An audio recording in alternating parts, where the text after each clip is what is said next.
साथियों नमस्कार।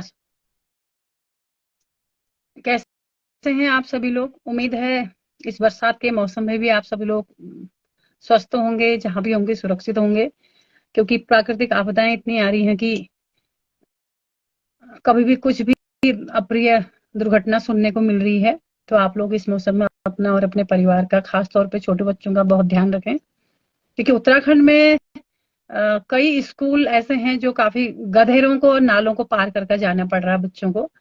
तो उसके लिए ये दुखद बात भी है कि हमारे आज भी हमारे गांव में, हमारे पहाड़ में कई जगह पे ऐसे ऐसे रास्ते हैं कि रास्तों को पार करके बच्चों को पढ़ाई के लिए जाना पड़ रहा है। बीच में एक आध हम वीडियो देख रहे थे, तो इसलिए आप लोग सभी लोगों से निवेदन है कि बारिश के समय पे अपने बच्चों का विशेष तौर पर ध्यान रखें और अपना भी ध्यान रखें। हम नीलाम हुए घरों को ठिकाना नहीं बनाते। हम नीलाम हुए घरों को ठिकाना नहीं बनाते। साफ साफ कहते हैं, बहाना नहीं बनाते। साफ साफ कहते हैं, बहाना नहीं बनाते। और बिजलियां भी गिरकर और बिजलियां भी गिरकर जहां शर्मसार हो जाती हैं, और बिजलियां भी गिरकर जहां शर्मसार हो जाती हैं, हम ऐसे बुजदिलों को हम ऐसे बुजदिलों को निशाना नहीं बनाते। ये पंक्तियां मैं इसलिए कहना चाह रही हूं क्योंकि किसने ये पंक्तियां कही थी या किसने लिखी थी मुझे बहुत ध्यान नहीं, लेकिन अच्छी लगी तो मैंने नोट कर ली। तो मैं इसलिए अपनी बात को इससे शुरू कर रही हूं, क्योंकि जिस तरह का महिलाओं के साथ अभद्रता, बदतमीजी, अत्याचार, उत्पीड़न पूरे हिंदुस्तान में हो रहा है। मैं तो कहूँ दशकों से हो रहा है, कई समय से हो रहा है। आज सोशल मीडिया इतना सक्रिय है कि सारी खबरें तुरंत हमें देखने को मिल जाती हैं, और मीडिया तो लगभग लगभग मैं कहूँ सुनसान ही है आजकल। मृत अवस्था में कहूंगी मैं मीडिया को, जो हमारा प्रिंट मीडिया है चाहे हमारा इलेक्ट्रॉनिक मीडिया है। लेकिन फिर भी जो हमारे सोशल मीडिया के साथी हैं, काफी सक्रिय पत्रकार लोग हैं, तो ऐसी सूचनाएं हम लोग तक, हमारे सीमांत जिले तक पहुंच जाती हैं। हम लोग भी इससे सूचनाओं से हम लोग भी लाभान्वित होते हैं, दुखी होते हैं, रोते हैं, कुढ़ते हैं, कुढ़न सी हम में होती है। कहीं ना कहीं सोचते हैं कि आज वास्तव में जहां आधी आबादी की बात बड़े मंचों से की जाती है, आधी आबादी के लिए आरक्षण की बात की जाती है बड़े बड़े मंचों में, और बड़े बड़े शान से, बड़े बड़े सामियाने लगा के बड़ी बड़ी पार्टी दी जाती है। महिला दिवस मनाया जाता है, महिला सप्ताह मनाया जाता है, महिला पखवाड़ा मनाया जाता है, और अंतरराष्ट्रीय स्तर पर मनाया जाता है। राष्ट्रीय की तो बात ही छोड़िए आप।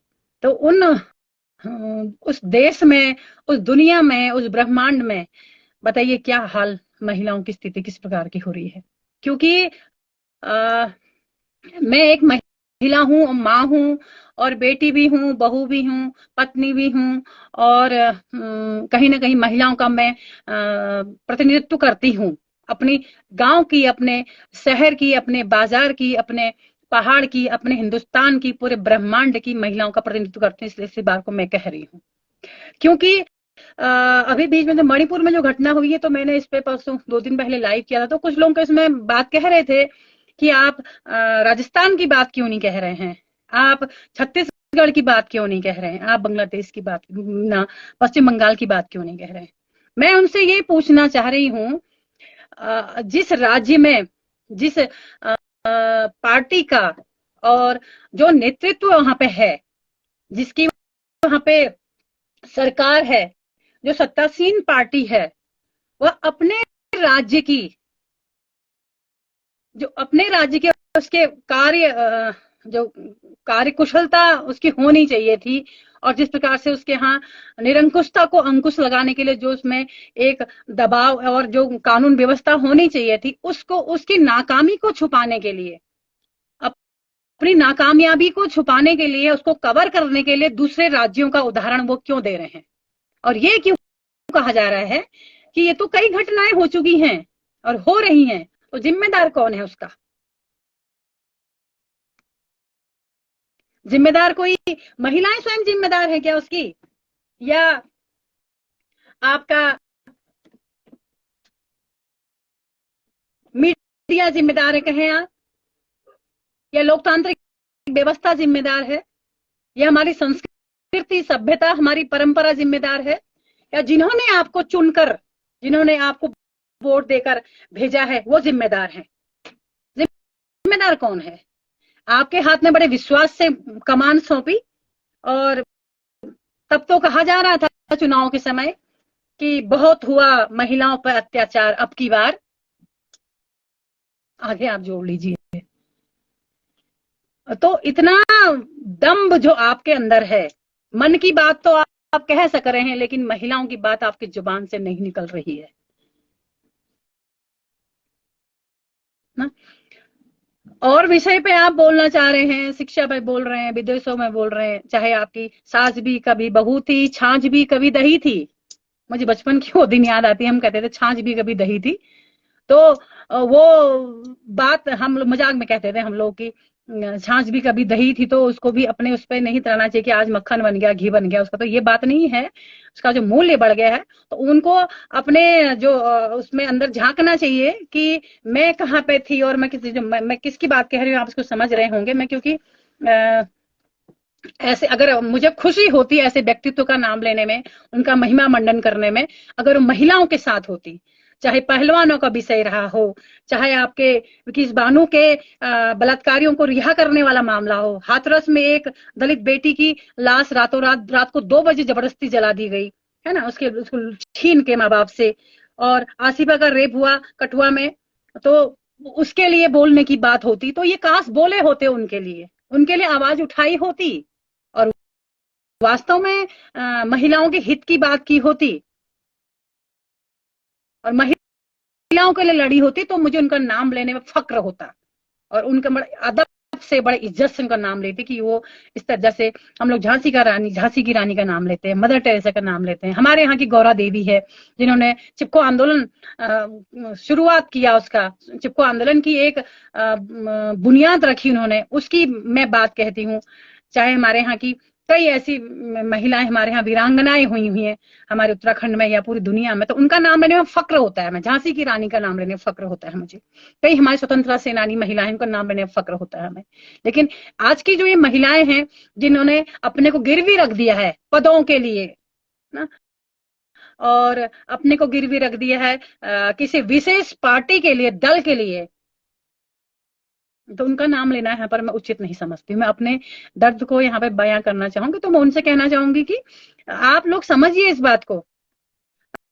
आप लोग ने महिलाओं की अस्मिता को, अपनी माँ को, अपनी बहन को, अपनी बेटी को, अपने परिवार के एक नारी को ना, किसी दल में आपने विभाजन कर दिया उसके शरीर का, उसको उसके शरीर को विभाजित करके टुकड़े टुकड़े, चिथड़े चिथड़े आप लोगों ने, मतलब इस समाज ने कर दी है, आप लोगों ने, मतलब आपने और मैंने ना।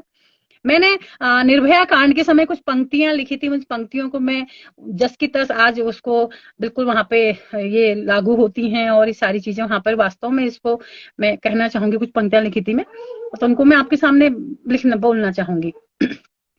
औरत को एक बेजान मांस का टुकड़ा समझने वालों, औरत को एक बेजान मांस का टुकड़ा समझने वालों, सोचो जरा, देह तुम्हारी भी मांस की है, देह तुम्हारी भी मांस की है, न जाने कब फूंक दिए जाओगे, न जाने कब फूंक दिए जाओगे वक्त के हाथों, ढेर लकड़ी का लगाकर, गाड़ दी जाएगी देह तुम्हारी मिट्टी में, बहा दी जाएगी पानी में। क्यों मर जाती है इंसानियत तुम्हारी किसी नारी को छूने से पहले, किसी नारी को देखने से पहले, उसे लूटने से पहले। क्यों लूट लेना चाहते हो उससे जीवन जीने का साहस,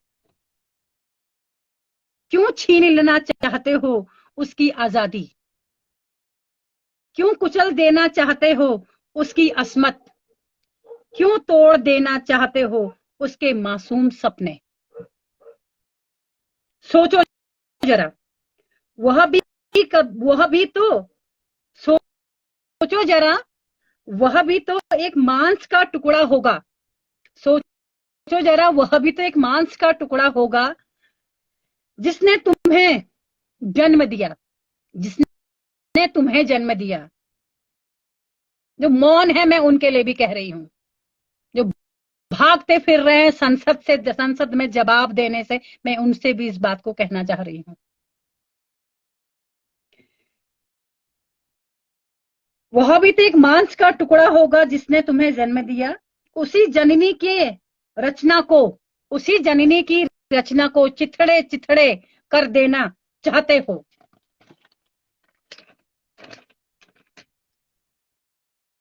तो ये पंक्तियां थोड़ा लंबी है, लेकिन थोड़ा उसके सार को समझिएगा, जो मैं कहना चाह रही हूँ, मेरे दर्द को समझिएगा, क्योंकि मैं महसूस कर सकती हूँ उन महिलाओं के दर्द को। और जो महिलाएं, वो चाहे किसी दल की समर्थक हो, किसी दल की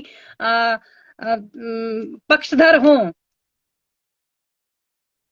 या किसी समुदाय के पक्षधर हो, किसी जाति विशेष की पक्षधर हो, या किसी क्षेत्र विशेष की हो, किसी राज्य विशेष की हो, किसी प्रांत की हो, या विश्व में कहीं भी रहती हो, लेकिन महिला तो महिला है ना। उसकी जो शारीरिक रचना है वो सारे विश्व में तो एक है, पूरी ब्रह्मांड में एक है। जिन 51 शक्तिपीठों की आप पूजा करते हो, शक्तिपीठ में क्या है? मां भगवती के शरीर के प्रत्येक अंग जहां जहां गिरे, उन्हीं की तो पूजा आप लोग करते हैं। क्यों पूज रहे हैं पुरुष देवी को आप लोग?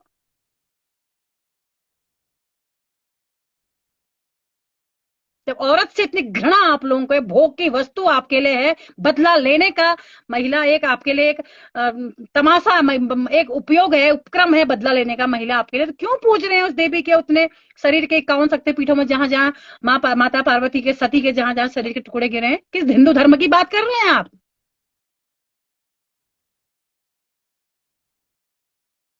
जिस हिंदू धर्म में औरत के एक शरीर के अंग को पूजा जाता है शक्तिपीठों के रूप में, उन्हीं अंगों को आप कुचल रहे हैं।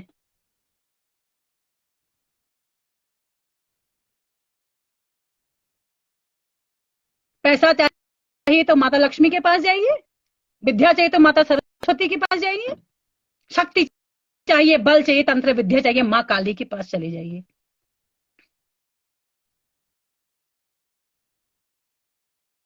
औरत के जो प्रतीक बना दिए ना हमारे समाज ने, देवी, लक्ष्मी, मूक चाहते हैं, चुप रहेगी, सहेगी, तब तक तो आप लोगों के लिए बहुत समाज के लिए इस जो वर्जनाएं हैं समाज में, तथाकथित तो प्रतीक बना दिए गए महिलाओं के लिए, जो बोलती है तो उससे दुख होता है, नहीं चाहते हैं।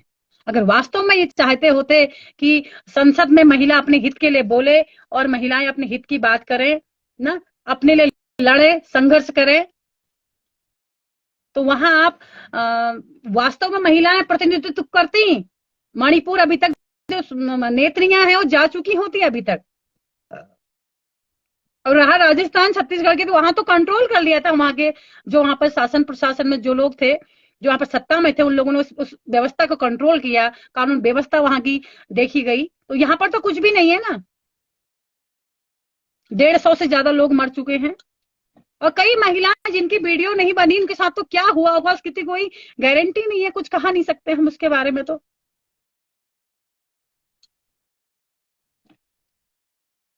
हमारे उत्तराखंड का आलम देख लीजिए, यहाँ मानसिक उत्पीड़न तो हमारे उत्तराखंड में भी हो ही रहा ना महिलाओं का, अप्रत्यक्ष रूप से तो उत्पीड़न। आप यहाँ के लिए क्या कहेंगे? चले मणिपुर, हम मणिपुर नहीं जाते हैं, मणिपुर की बात नहीं करते हैं, राजस्थान की बात भी नहीं करते, छत्तीसगढ़ की बात भी नहीं करते हैं, और हिंदुस्तान के किसी कोने की बात नहीं करते हैं, विश्व के किसी कोने की बात हम नहीं करते हैं। उत्तराखंड का आलम देखिए आप, जिस शराब से यहाँ की महिलाएं, 99% महिलाएं शराब से पीड़ित है। हर परिवार में कोई माँ है, कोई बहन है, कोई बेटी है, कोई बहू है, कोई पत्नी है या पड़ोसी है, वो शराब से पीड़ित है।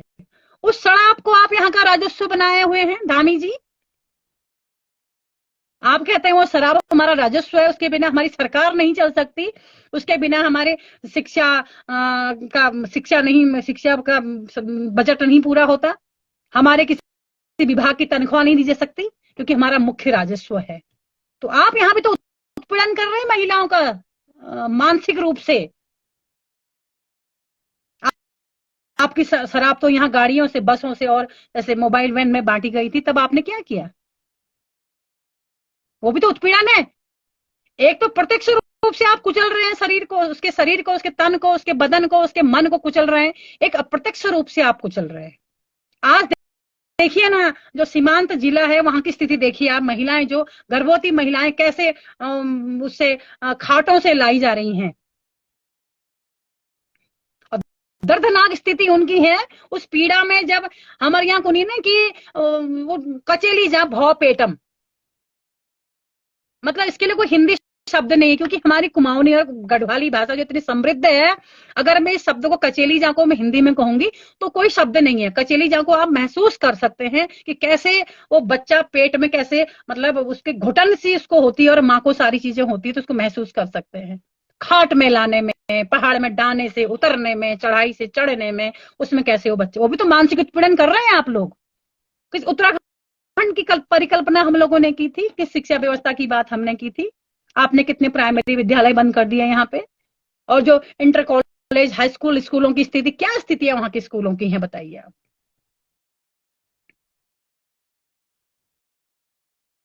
और हमारी जो पूरी व्यवस्था है, उत्तराखंड की जो पूरी व्यवस्थाएं हैं यहाँ की, महिलाएं पूरी देखती हैं ना, तो उन महिलाओं की स्थिति यहाँ पर क्या है। सारी कृषि से लेके 12 से 18 घंटे जो महिलाएं खेतों में काम करती है, उनके लिए सुरक्षित तौर पर एक अस्पताल, सुरक्षित प्रसव के लिए एक अस्पताल यहाँ पे नहीं है ना। बेटियां अगर कहीं बाहर पढ़ना चाहती हैं तो पढ़ाई के लिए सुरक्षित माहौल नहीं है। अंकिता कांड जैसे यहाँ पर बड़े बड़े कांडों को यहाँ पर अंजाम दिया जाता है, राजनीति की और आपके जो प्रशासन शासन की निगरानी में, उसके सुरक्षा में, उसकी निगहबानी में, उसके संरक्षण में। अंकिता कांड जैसे और बहुत सारे ऐसे कांड हुए हैं जिनको यहाँ पर अंजाम दिया जाता है धामी सरकार की निगहबानी में, उसकी सुरक्षा में। तो किस महिला सुरक्षा की बात कर रहे हैं। चलिए हम मणिपुर नहीं जाते हैं।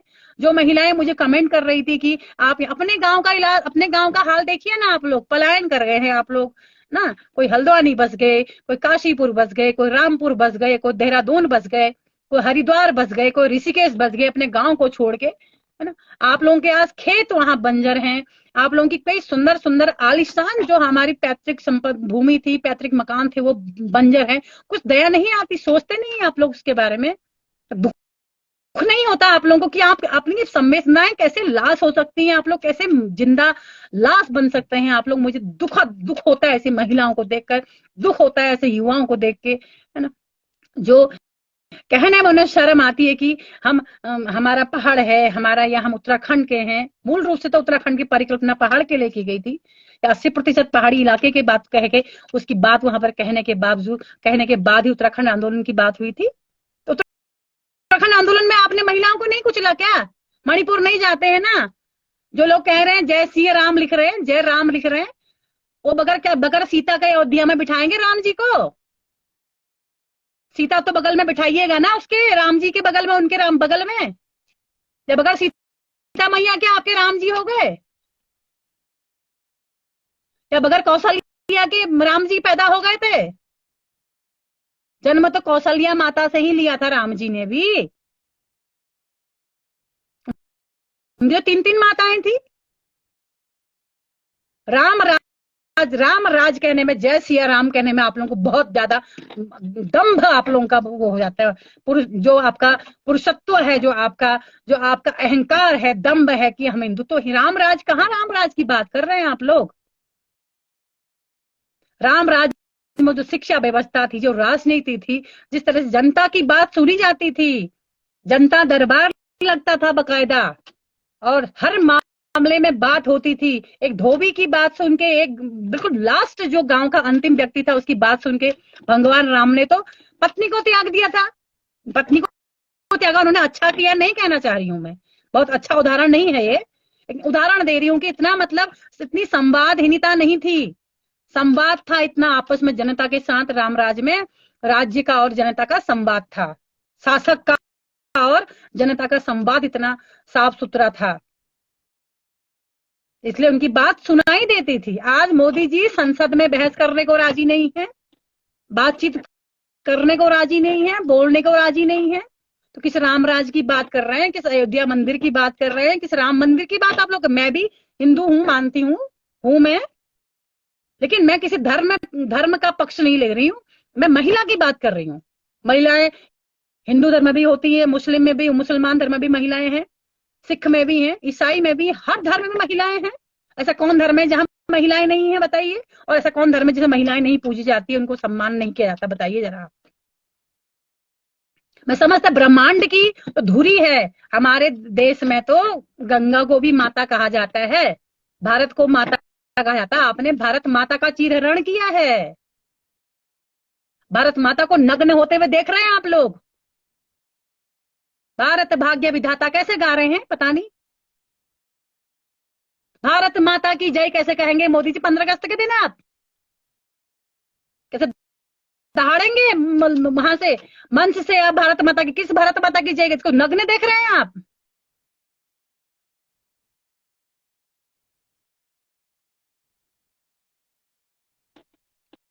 सास भी कभी बहुत, उसमें तो बहुत ज्यादा उत्पीड़न झेलते हुए, उसमें तो बड़ा नाटक ही है आपने वो किया था। बड़ा नाटक आप करती, वही नाटक अभी भी कर रही है आप संसद में। उसमें महिलाओं के पक्ष में आप बोलती थे, बड़ी दमदार नेत्री इसमें आपकी। आज कहाँ गई महिलाओं का दर्द आपका? आज पार्टी और कुर्सी देख के आप छोड़ देना चाहिए था आपने उस पार्टी को जो महिलाओं के हित की बात नहीं कर रहा है। आपको तो इतिहास में नाम होता है, आपके लिए कहा जाता है। आप पहलवान बेटियों के साथ आप खड़ी होती, जहां महिलाओं का बलात्कार होता है वहां आप खड़ी होती। स्मृति ईरानी जी, नाम ले रही हूँ मैं आपका, कि आप वहां खड़ी होती तो आपका इतिहास में नाम लिया जाता कि हाँ, उस महिला ने अपने उस पक्ष में रह के भी उसने महिलाओं की बात की है। पार्टी दल विशेष में रह के उसने दल का विरोध किया, दल की नीतियों का विरोध किया। लेकिन आप महिला नहीं है। चूड़ियां, किंतु आप चूड़ियां दे रही थी नेताओं को। आपको क्या भेंट करूं मैं अब?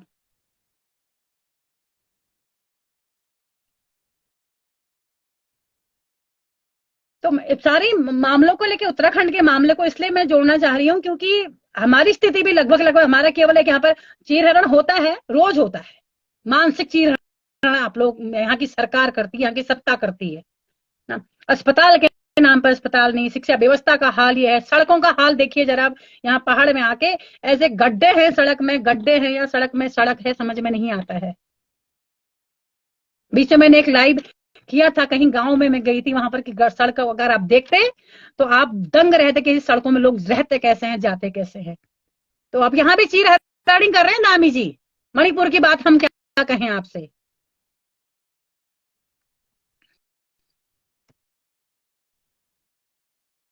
सवाल ये है कि हम लोग इतने सत्ता लोलुप हो चुके हैं, चुनावों में हम लोग करोड़ों रुपए बर्बाद करते हैं, करोड़ों रुपए। उसके बाद फिर वो पैसा हमें फिर पहले वसूल करना होता है। इसलिए तो हम चुनाव लड़ते हैं। चुनाव लड़ना और सत्ता में जाना एक व्यवसाय बन चुका है। जो जिस सेवा की बात आप लोग करते, सेवा करती कहीं नहीं दिखता है, सेवा हो रही है कहीं नहीं दिखता है।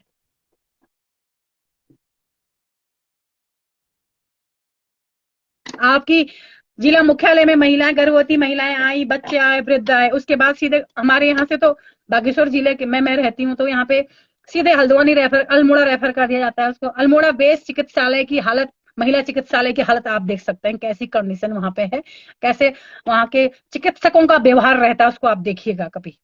क्योंकि हम झेलते, जिसको झेलते आए हैं, देखते आए हैं, इसलिए आपके उसके बाद वहां पे जब उनसे नहीं बन पड़ता तो फिर हल्द्वानी रेफर करते हैं हमारे को। यहाँ के जो भी रोगी होते हैं, चाहे महिला रोगी हो, चाहे कोई जो पीड़ा से करा रहा रोगी, लेकिन रेफरिंग सेंटर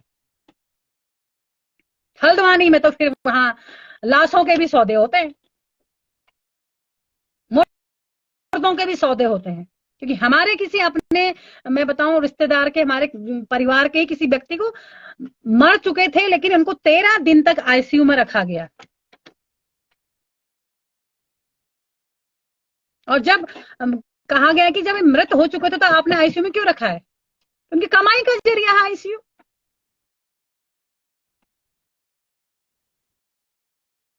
अरे आप अगर अच्छी शिक्षा व्यवस्था नहीं दे सकते, अच्छी स्वास्थ्य व्यवस्था नहीं, जनता को क्या चाहिए? बिजली, पानी, राशन, जो उसको व्यवस्थित ढंग से और सुदूर गांव में उसे मिल जाए प्रॉपर तरीके से। शिक्षा, स्वास्थ्य, रोजगार, पलायन रुक जाए। यहाँ की जो हमारी कृषि थी, यहाँ का पशुपालन था, यहाँ की बागवानी थी, जो हमारा परंपरागत उद्योग थे, वो थोड़ा हमारे उसमें विकसित हो जाए, बढ़िया अच्छी तरह से उनको आप विकसित कर देते।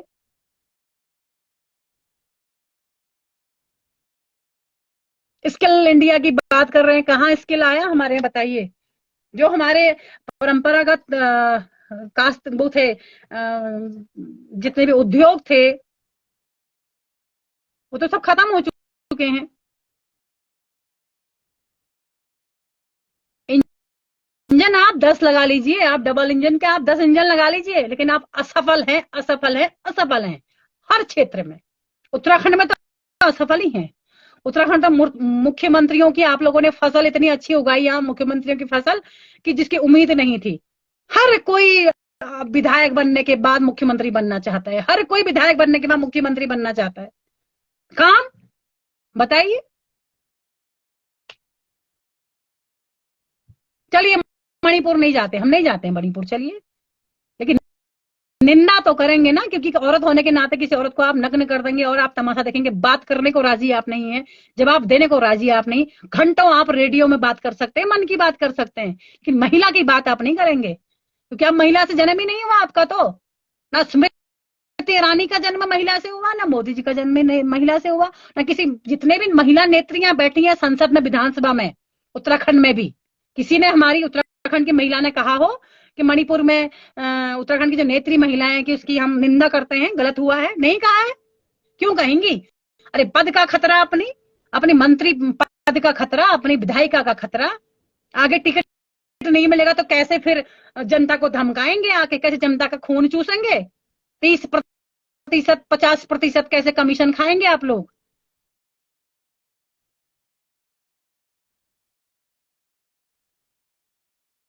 ये मैं नहीं, जो प्रधान बने हैं, जो पंचायत में बने, वो लोग कहते हैं हमको तो सीधे कमीशन देते हैं, और तब जाके हमारे जितने प्रस्ताव हैं वो पास होते हैं, हमारा बजट तब आता है, अन्यथा हमारे को बिना बजट मिलता है, ना कोई प्रस्ताव पास होते हैं। देना ही पड़ता है। मुझे भी इसके अनुभव है, कटु अनुभव है। सीधा सीधा कमीशन मांगा जाता, कहा था कमीशन दीजिए वरना आपका काम नहीं होगा, कहीं चले जाइए। केजरीवाल जी की बुराई करते हैं, उनके शिक्षा व्यवस्था की बुराई करते हैं। उन्होंने फ्री की बात कही, उन्होंने फ्री, क्योंकि बिजली, पानी, राशन, शिक्षा और आवागमन की व्यवस्था, ये हमारा अधिकार है। आप है मैं दान नहीं दे रहे हैं। अगर केजरीवाल जी भी अगर दिल्ली में व्यवस्था करें तो दान नहीं दे रहे हैं वो जनता को। तो जनता का टैक्स का पैसा जनता को ही लौटा रहे हैं किसी न किसी रूप में। मैं इस बात को इसलिए कह देना चाह रही हूँ क्योंकि आज पूरे हिंदुस्तान में वो शिक्षा के रूप में दिल्ली एक मॉडल है, स्वास्थ्य के मामले में मॉडल है, महिलाओं की सुरक्षा के मामले में मॉडल है, जहां महिलाओं के लिए पूरी सुरक्षा व्यवस्था वहां पर करी गई। लेकिन फिर भी वहां पे क्योंकि दिल्ली पुलिस जो है केंद्र के कंट्रोल में है, इसलिए थोड़ा दिक्कतें हुई हैं उस सारी चीजों को लेके, क्योंकि बहुत लोगों को पता नहीं है कि दिल्ली में कई हादसे होते हैं तो दिल्ली पुलिस किसके कंट्रोल में रहती है। उत्तराखंड में आइए ना, अब आखिरी गांव में आइए उत्तराखंड में, जो महिलाएं नैनीताल, हल्द्वानी, काशीपुर, अल्मोड़ा, दिल्ली, देहरादून, मुंबई, महाराष्ट्र, चंडीगढ़ रह के बड़ी बड़ी वो यहाँ से पलायन कर चुके हैं। अब तो अपने को पहाड़ी कहने में भी शर्म आती है उन लोगों को कि हम पहाड़ कहें, उत्तराखंड के कहने में भी शायद उनको शर्म आती कई लोगों को ना। तो उन लोगों से कहिए ना, आखिरी गांव में आइए, सड़कों के कितने गड्ढे बने हैं, कैसे नालों से बच्चे पार करके वहां स्कूल जा रहे हैं। मैं इधर का अपने कपकोट विधानसभा के लास्ट गांव की बात बताऊंगी। 10 किलोमीटर दूर बच्चे अभी भी स्कूल जाते हैं, जहां आपके अजय टमटा जी ने जिस गांव को गोद लिया है, उस गांव के बगल की बात मैं आपसे कर रही हूँ। तो मोदी जी कभी अपने जो गोद लिया है आपके सांसद महोदय ने, उस गांव की बात पूछ लेते, कभी गोद ही क्यों लिया आपने? गोद लेकर तो लावारिस कर दिया आपने पूरे उत्तराखंड को। कोई सांसद इस बरसात में घूमा हो अपने इस एरिया में बात करे, या पूछा हो लोगों का दुख दर्द, या सीधे डायरेक्ट संवाद किया हो किसी सांसद ने, किसी विधायक ने संवाद किया हो, या जनसभा करी हो कहां पे, कहीं पे, या जन संवाद किया हो कहीं पे, बताए। मैं कौसानी में ऐसी जगह रहती हूँ जो दो विधानसभाओं के मध्य में है।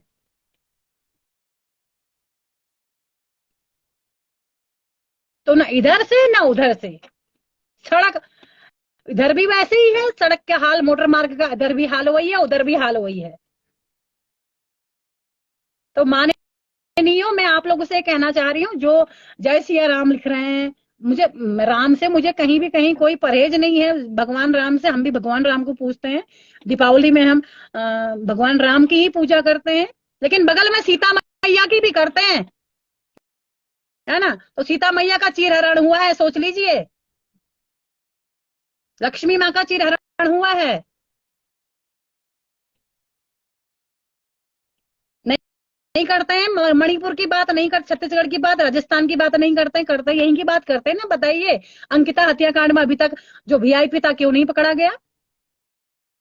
उस वीआईपी का नाम उजागर क्यों नहीं किया गया? तो सवाल ये है, क्योंकि जब तक मुझ पे नहीं बीतेगी, जब तक मेरी असमत नहीं लूटेगी, तब तक मैं संवेदनशील नहीं होंगी, मेरी संवेदनाएं नहीं जागेंगी। इसलिए आप किसी पार्टी के, किसी दल के परचम को उठाने में, घुमाने में, फिराने में बहुत ज्यादा दम्भ महसूस कर रहे हैं अभी। लेकिन वो दिन दूर नहीं है, आतताई यहां तक भी नहीं आएंगे, ये दिन दूर नहीं है। जब यही स्थितियां रहेंगी तो होगा ना, यहाँ अभी हो ही तो रहा है। कई जगह बातें सामने आ जा रही हैं, कई जगह महिलाएं संकोच में, क्योंकि कहीं ना कहीं नुकसान तो उसी का होता है।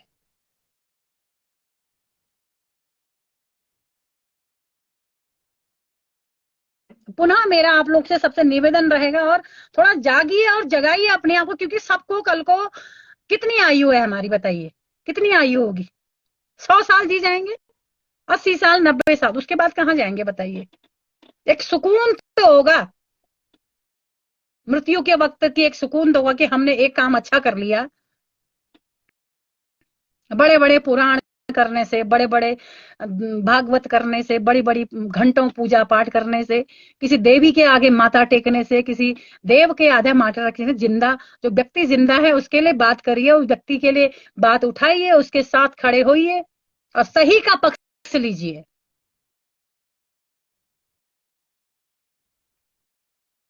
और भगवान राम गया, सीता मैया किसी पार्टी विशेष ने खरीदा नहीं है, उसमें कब्जा नहीं है उनका।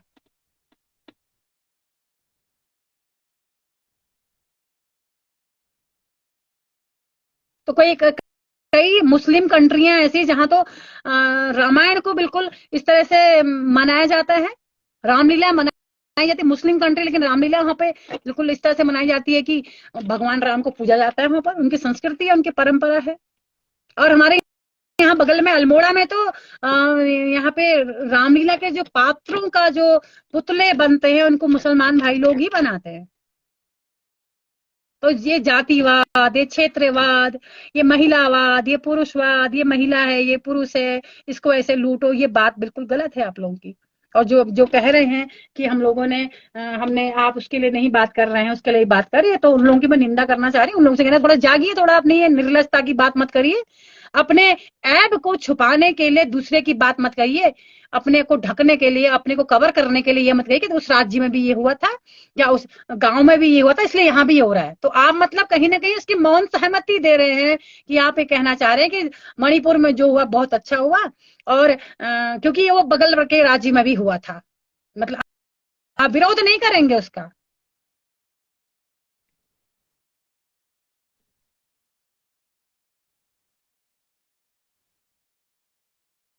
पहलवान बेटियों ने जब आंदोलन किया, पहलवान बेटियां बगल में थी, संसद के बगल में, वहां उस दिन संसद का उद्घाटन था, तो वहां भी बोलने की जहमत नहीं की, किसी महिला नेत्री ने नहीं की ना। और जब अभी मणिपुर पिछले 2.5-3 महीने से जो स्थिति यहाँ पर हो रही है, तो आप तब भी मौन है पूरा, सत्ता मौन है, पूरी सत्ता मौन है।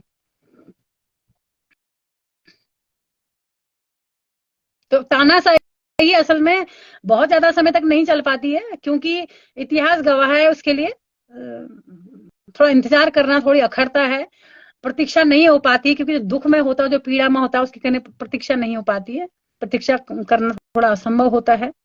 तो लेकिन ऐसा नहीं है। हमारा इतिहास गवाह है उसके लिए। तो आपके कर्मों का प्रतिफल तो अवश्य आपको मिलेगा। तो इसलिए मैं कहना चाहूंगी कि कम से कम अपनी जो आपकी संकुचित मानसिकता है जिन लोगों की, महिलाओं से बदला लेने की, या महिलाओं से। और हाँ, एक बात मैं और कहना चाहूंगी, क्योंकि मणिपुर में जो कुकीज जनजाति है, वहां पे परिवार की मुखिया विशेष तौर पे महिलाएं होती हैं, और महिला परिवार के निर्णय जो है महिलाएं लेती हैं वहां पे, सारे निर्णय उस जनजाति में। तो इसलिए उसे इनिशिएटिव मीटिंग और बैठकों का, और सारी जो विरोध उनके आपस में रहे हों, उस चीज को लेके महिलाओं ने इनिशिएटिव लिया था, महिलाओं ने नेतृत्व संभाला था। तो इसलिए उन्हीं महिलाओं को वहां पे निशाना बनाया गया। तो इसलिए मौजूदा सरकार है, मौजूदा सत्ता है, महिलाओं के नेतृत्व को स्वीकार नहीं कर रही है। इसलिए मैं कह रही हूं कि महिला विरोधी सरकार है, महिला विरोधी सत्ता है।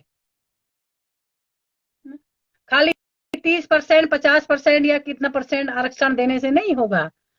जहां नेतृत्व की बात आती है, वहां तो हमारी माननीय आदरणीय राष्ट्रपति महोदया भी चुप है, वो भी तो एक महिला है, शांत है, मौन है।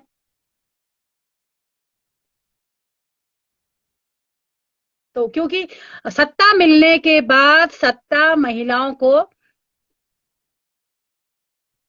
पुरुषोचित व्यवहार करने पर मजबूर करती है। मैं इसको कहूंगी, मजबूर क्या करती है, वो हो जाती है और स्वीकार लेती हैं उसको।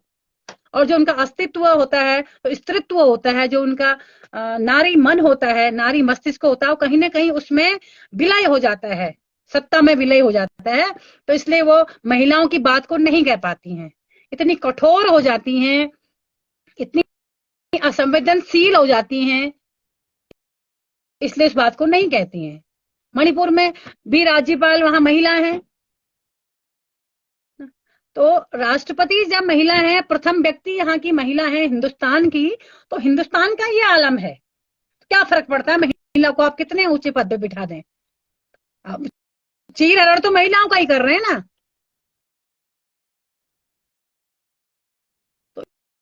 तो इतिहास में आपका नाम इसलिए नहीं लिखा जाएगा कि आपने किसी महिला को राष्ट्रपति बनाया, या महिला को राष्ट्रपति के लिए आपने प्रस्तावित किया और बन के बैठी है। तो नाम तब होता, इतिहास में स्वर्ण अक्षरों में नाम तब लिखा जाता जब आप महिला होके, या महिला मुखिया हमारी देश की होने के बाद कुछ महिलाओं के लिए, महिलाओं के हित में, महिलाओं की सुरक्षा के लिए, महिलाओं की जो मानहानि हुई है, जो उनकी अस्मिता को लूटा गया है, जो उन्हें कुचला गया है, जो दरिंदगी उनके साथ हुई है, जो अत्याचार उनके साथ हुए हैं, उसके लिए कुछ बोल फूटते,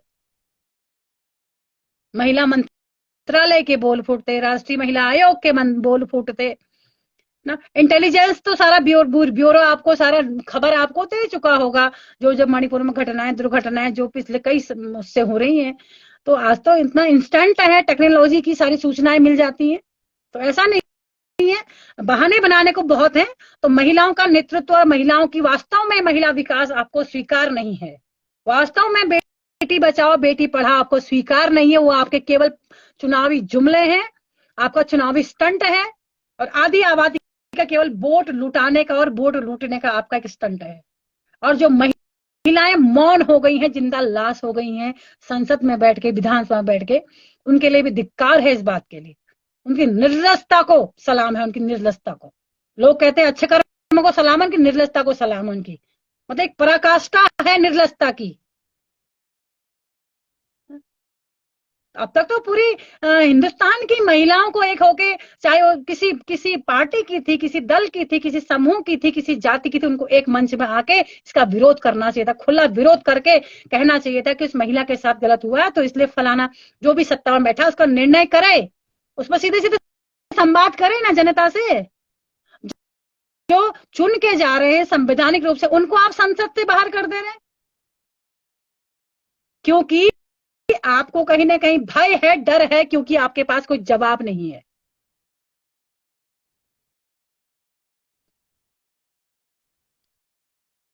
प्रवासी भारतीयों के बीच आप विदेशों में खूब अच्छा लच्छेदार भाषण दे सकते हैं।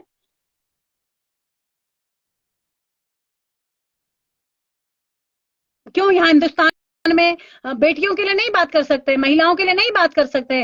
आपकी गरिमा पे कोई आघात हो रहा है तो मैं इसलिए उन महिलाओं से कहना चाहूंगी, थोड़ा संवेदना शून्य जो हो गई है थोड़ा उसको संवेदना को जगाएं। जो आपको एक ताकत दी है प्रकृति ने, एक स्त्रीत्व की, इस ब्रह्मांड ने जो एक स्त्री को एक ताकत दी है, एक बल दिया है, एक सामर्थ्य दिया है, उस सामर्थ्य का उपयोग करते हुए अपने स्त्रीत्व को जगाते हुए, जो स्त्रीत्व आपका पुरुषत्व में बदल चुका है, कहीं ना कहीं उसमें विलय विलय हो चुका है उसका। संवेदना शून्य हम महिलाएं हो गई हैं, तो नहीं सोच पा रही हैं पार्टी से उठ के, नहीं सोच पा रही हैं किसी दल के झंडे से उठ के, तो उनको मेरा निवेदन है थोड़ा सोचे। क्योंकि मैं समझिए कि दुर्घटना आपके साथ हुई है, अगर आपके साथ होती तो आप क्या करती? तब आप ये कहती कि राजस्थान में हुआ तो वहां तो आपने कुछ नहीं किया, तो मुझे भी न्याय मत दीजिए। तब आप ये कहती कि पश्चिम बंगाल में हुआ, छत्तीसगढ़ में हुआ, तो वहां हुआ तो कोई बात नहीं, इसलिए यहाँ भी होने दीजिए, मेरे साथ जो हो रहा है बहुत बढ़िया हो रहा है। तब आप ये कहती? मुजफ्फरनगर कांड के दोषियों को अभी तक कोई कोई सजा नहीं मिली है आज तक भी। उत्तराखंड का तो बुनियाद ही उससे उसी दुर्घटना से पड़ा है, उत्तराखंड की बुनियादी। तो महिलाओं का खून तो आपने वहां भी किया, खून तो आप चूस रहे हैं आज भी।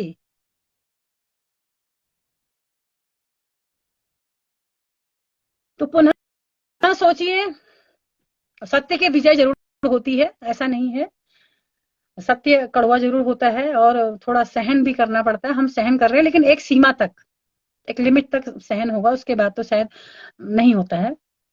क्योंकि पांडवों ने भी महाभारत बहुत सारे आवेदन, निवेदन, प्रतिवेदन, दूत भेजे गए, जब नहीं माना दुर्योधन, धृतराष्ट्र जब नहीं माना तो महायुद्ध का ऐलान तो हुआ, महायुद्ध हुआ, महाभारत 18 दिन में निपट गई थी।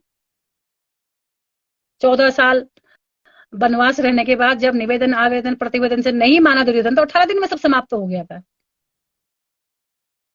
तो इससे तानाशाही का अंत होता है, घमंड का, अहंकार का,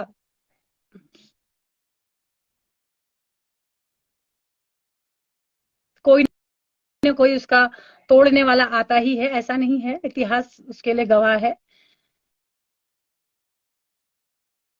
मैं बैठे हुए लोगों को सोचना है, तो आप सभी से निवेदन है कि सकारात्मक रूप से सोचिए, देखिए, सोचिए, अपनी बहन और बेटियों को सामर्थ्यवान बनाइए और उनकी सुरक्षा के लिए सोचिए कि आज ये घटना मणिपुर में हो रही है, चाहे छत्तीसगढ़, राजस्थान, पश्चिम बंगाल, कहीं भी हो रही है, तो वो दिन दूर नहीं, तो हमारे बगल में, हमारे पड़ोस में, हमारे घर में होगी, वो दिन दूर नहीं है। क्योंकि ऐसे विचारों का, ऐसे शत्रुओं का, ऐसे दरिंदों का प्रभाव, और ऐसे दरिंदे बहुत जल्दी अपनी जड़ जमाते हैं, और इसको जो शासन प्रशासन का इसमें पोषण होता है, शासन प्रशासन का संरक्षण इसमें होता है, तो हमारे घर तक नहीं आएंगे। या आपकी बहन बेटियां बहुत सुरक्षित है, ये गलतफहमी में आप लोग भी मत रहिए। तो उसके लिए पुनः आप लोगों से निवेदन करना चाहूंगी कि समय समय पे हम उत्तराखंड की बातों को लेके भी आएंगे, क्योंकि उत्तराखंड की जो परिस्थिति आज मैं देख रही हूँ पिछले 22 साल से, 23 साल से, तो कहीं ना कहीं ये सारे लोग जिम्मेदार हैं इसके लिए।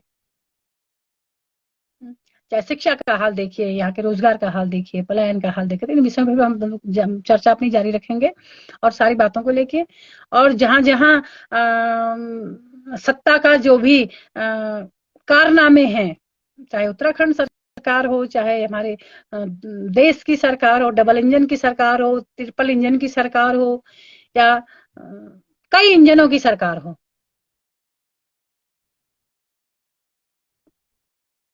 तो वहीं बैठ के खाली इंजनों को बतियाया करिए, कभी इंजन को चलाया मत। कि स्टार्ट तो आपके इंजन होते नहीं है, तो कितने इंजन लगा लीजिए, फर्क उससे नहीं पड़ने वाला है।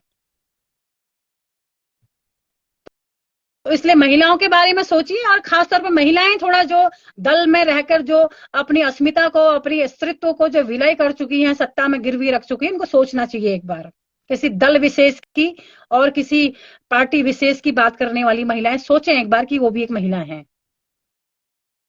और राम राज की बात करने वाले उनसे मैं कहना चाहूंगी कि अब शायद जल्दी ही हाँ अयोध्या में राम मंदिर बनने को है, राम मंदिर में वहां पर उसके बात हो रही है, राम मंदिर बन जाएगा तो सीता मैया को तो बिठाएंगे वहां बगल में राम जी के। तो उन सीता मैया का वास्ता आप लोगों को थोड़ा सोचिए, क्योंकि सीता मैया की संतान है, उन्हीं का अंश है, उन्हीं का प्रतीक यहाँ की पूरे ब्रह्मांड की महिलाएं हैं ना।